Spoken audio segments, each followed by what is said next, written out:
15 તારીખે દેશના વડાપ્રધાન નરેન્દ્રભાઈ મોદી સાહેબે દેવમોગરા તેમજ ડેડિયાપાડા ખાતે આવી રહ્યા છે, ત્યારે આદિવાસીઓને આની અંદર શું શું ફાયદો મળશે અને શું શું નુકસાન મળશે.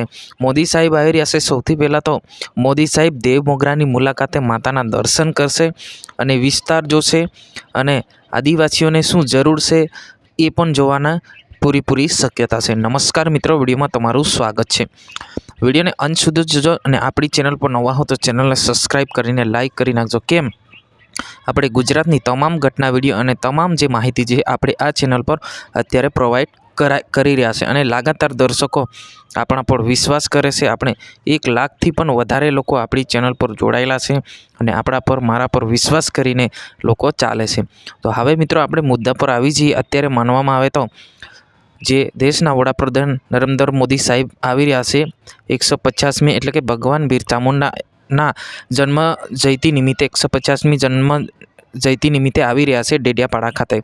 ત્યારે અત્યારે બધી જગ્યા પર રોડ, રસ્તા, ઝાડ તેમજ દેવમોગરા માતા મંદિર સુધી પૂરી તૈયારીઓ ચાલી રહી છે અને હાલમાં માનવામાં આવે તો દેવમોગરાની આજુબાજુ જે કેટલોક ગ્રાઉન્ડ બનાવી દેવામાં આવ્યું છે, કેટલાક વિસ્તાર જે છે એ સાફ સફાઈ કરી દેવામાં આવ્યું છે. સ્ટેટ વડોદરાથી ડેડિયાપાડા સુધીનો પણ રૂટ બની ગયો છે.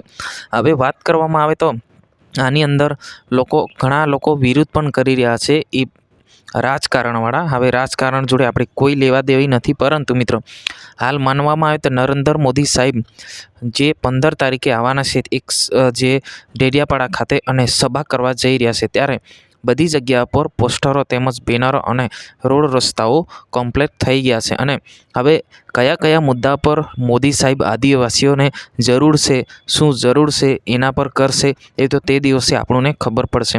પરંતુ અત્યારે ફક્ત અને ફક્ત આપણને માહિતી મળી રહી છે કે મોદી સાહેબની તૈયારી છે એ અત્યારે ફૂલ ચાલી રહી છે. જી હા મિત્રો, તમારે શું કહેવું છે જરૂર કોમેન્ટ કરીને બતાવજો. આજની વિડીયોની બસ આટલું જ છે. હિન્દ વંદે માતરમ.